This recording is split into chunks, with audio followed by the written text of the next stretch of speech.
الحمدللہ وحدہ والصلاة والسلام علی من لا نبی بعد اما بعد۔ بہت خوبصورت سوال ہے۔ اصل میں اس میں شک نہیں کہ صلاۃ والسلام یہ بڑی عظیم اور لذیذ عبادت ہے، اور خود قرآن کریم میں اللہ تبارک و تعالیٰ نے نہ صرف اس کو حکم دیا بلکہ یہ کہ خود اللہ بھی صلاۃ والسلام بھیجتے ہیں اور اس کے ملائکہ بھی بھیجتے ہیں۔ ان اللہ و ملائکتہ یصلون علی النبی یا ایھا الذین آمنوا صلوا علیہ وسلموا تسلیما۔ گویا کہ یہ وہ واحد عبادت ہے کہ جس کے بارے میں اللہ تبارک و تعالیٰ نے یہ خاص اسلوب اختیار کیا۔ نبی اور اللہ کے فرشتے بھی اس نبی پر صلاۃ و سلام بھیجتے ہیں، اے ایمان والو تم بھی اس پر صلاۃ بھیجو اور سلام بھی۔ اور اس انداز سے کسی اور عبادت کا حکم اللہ تبارک و تعالیٰ نے نہیں دیا۔ اس سے تو صلاۃ و سلام کی اہمیت اور منقبت کا پتہ چلتا ہے۔ دوسری بات یہ کہ صلاۃ و سلام بھی عربی زبان کا لفظ ہے۔ صلاۃ کا معنی ہے رحمت اور سلام کا معنی ہے سلامتی۔ اردو میں اس کو درود و سلام کہہ دیتے ہیں۔ اس لیے کہ صلاۃ کا جو لفظ ہے یہ اگر اللہ تبارک و تعالیٰ کی طرف اگر اس کی نسبت کی جائے تو اس کا معنی رحمت ہوتا ہے، اگر بندوں کی طرف اس کی نسبت ہو تو اس کا معنی جو نماز ہوتا ہے جو ہم پڑھتے ہیں، اور اگر صلاۃ کی نسبت جو ہے وہ ملائکہ کی طرف ہو تو اس سے مراد استغفار ہوتا ہے، اور پرندوں کی طرف اگر اس کی نسبت ہو تو اس سے مراد تسبیح ہوتا ہے۔ تو یہاں پر چونکہ اللہ کی طرف صلاۃ کی نسبت ہے تو اس لیے اس کا مطلب ہوگا رحمت۔ ہم جو صلاۃ و سلام پڑھتے ہیں کہتے ہیں اللہم صلی علی محمد، تو کوئی کہ دعا کرتے ہیں کہ اے اللہ محمد صلی اللہ علیہ وسلم پر آپ رحمت نازل کیجیے، یا سلیم کہتے ہیں تو اے اللہ محمد صلی اللہ علیہ وسلم پر سلامتی نازل کیجیے۔ تو گویا کہ ہم سلامتی کی اور رحمت کی دعا نبی کریم صلی اللہ علیہ وسلم کے لیے کرتے ہیں۔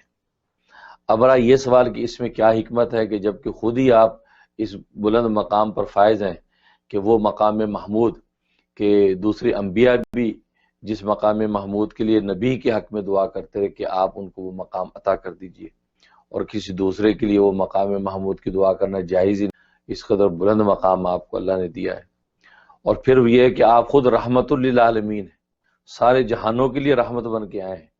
جو خود سراپا رحمت ہو تو کسی دوسری کی رحمت کی دعا کا محتاج کیوں ہوگا؟ ٹھیک ہے، تو اصل میں اس میں حکمت یہ ہے کہ ہوا یہ کہ اللہ تبارک و تعالی نے جو انبیاء کرام دنیا میں بھیجے، تو جو بھی نبی دنیا میں آتا ہے تو وہ معجزہ لاتا ہے۔ معجزہ جو ہے وہ نبوت کی دلیل ہوتا ہے، اور معجزہ جو اعجاز سے ہے اور اعجاز ایجز سے ہے، تو گویا کہ ایسا وہ ایک کمال ہوتا ہے جو اس نبی کے ہاتھ پر ظاہر ہوتا ہے کہ جو دنیا کی عقل انسانی اور طاقت بشری سے بالاتر و مافوق ہوتا ہے۔ تو دنیا کی عقلیں اور بشری طاقتیں اس کے سامنے عاجز ہو جاتی ہیں کہ بھئی یہ ہم نہیں کر سکتے۔ اگر اس نبی کے ہاتھ پر ظاہر ہو رہا ہے تو یقیناً کوئی خدائی طاقت اس کی نصرت و تائید کر رہی ہے۔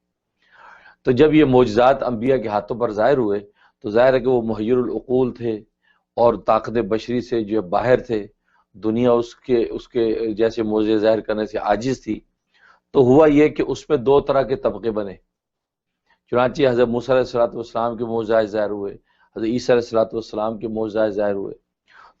تو عیسیٰ علیہ السلام کی جب معجزات ظاہر ہوئے تو لوگوں نے ان معجزات کو دیکھ کر دو طرح کے طبقے پیدا ہوئے۔ ایک وہ طبقہ پیدا ہوا جنہوں نے آپ سے عداوت باندھ لی، چنانچہ یہود نے آپ سے عداوت باندھی، آپ کے ساتھ تعصب اور بغض کیا اور آپ کی جان کے دشمن ہوئے۔ انہوں نے ٹوٹلی آپ کو خدا نہ خاصہ ولد الزنا قرار دے کر آپ کو جو ہے وہ رد کر دیا۔ دوسرا وہ طبقہ بنا جنہوں نے آپ کی یہ عجیب و غریب اور محیر العقول معجزات دیکھ کر آپ کو خدائی بنا لیا، اور کہا کہ یہ تو ابن اللہ ہیں، خدا کے بیٹے ہیں، کیونکہ یہ ان کے ہاتھ سے ایسی چیزیں ظاہر ہو رہی ہیں تو یہ تو کسی عام آدمی سے ظاہر ہو ہی نہیں سکتی لیا۔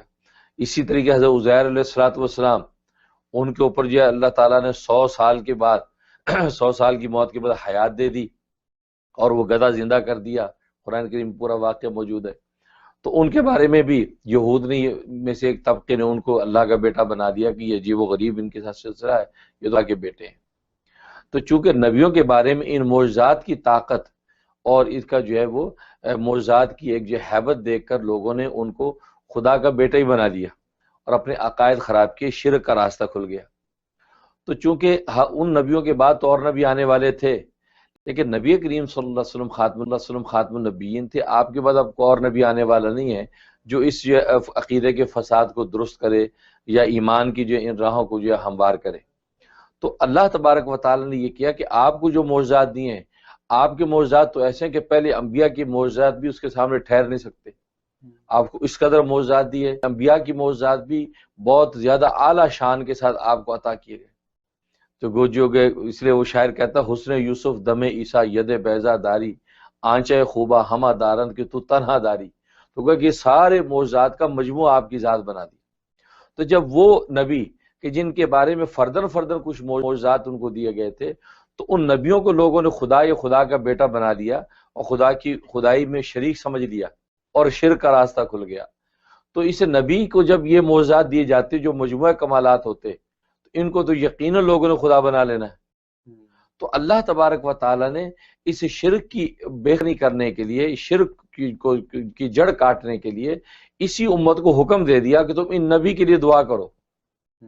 جب نبی کے لیے دعا ہم کریں گے اللہم صلی علی محمد، اے اللہ محمد صلی اللہ علیہ وسلم پر اپنی رحمت نازل کیجئے، تو خود دعا کرنے والے کو یہ تصور ہوگا کہ نبی بھی اللہ کی رحمت کا محتاج ہے، اللہ کی رحمت کا محتاج ہے۔ جب وہ محتاج ہے اور جہاں احتیاج ہوتی وہ خدائی نہیں ہوتی وہاں، تو محتاج کے بھی خدا نہیں ہو سکتا۔ تو اس طریقے سے وہ شرک کی راہ جو ہے شیطان و نفس جو ہے وہ پیدا نہیں کر پاتا۔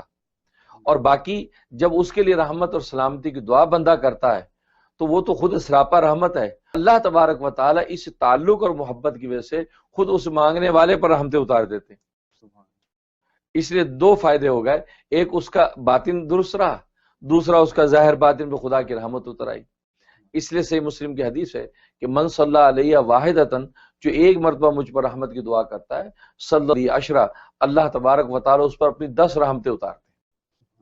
تو گویا کہ اللہ تبارک و تعالیٰ قرآن میں بھی جو حکم دیا، اس میں بھی جو اسلوب جو اختیار کیا کہ ان اللہ و ملائکتہ یصلون علی النبی، کہ بے شک اللہ اور اس کے فرشتے نبی پر جو وہ رحمت جو بھیجتے ہیں۔ یا ایھا الذین آمنوا صلوا علیہ وسلموا تسلیما، اے ایمان والو تم بھی اس پر رحمت کی دعا کرو اور سلامتی بھی۔ اب یہ اسلوب اس لیے اختیار کیا کہ پہلے سے بتا دیا کہ یہ وہ نبی وہ باعظمت نبی ہے، اس پہ اللہ اور اس کے فرشتے پہلے سے رحمت بھیج رہے ہیں آلریڈی۔ اے ایمان والو اگر تم بھیجو گے تو تمہارا فائدہ ہے، نبی کا کوئی نفع نہیں ہے۔ ہاں تمہارا فائدہ یہ ہوگا کہ اللہ خود تم پر اس محبت کی وجہ سے اللہ تعالیٰ تم پر 10 رحمتیں اتاریں گے۔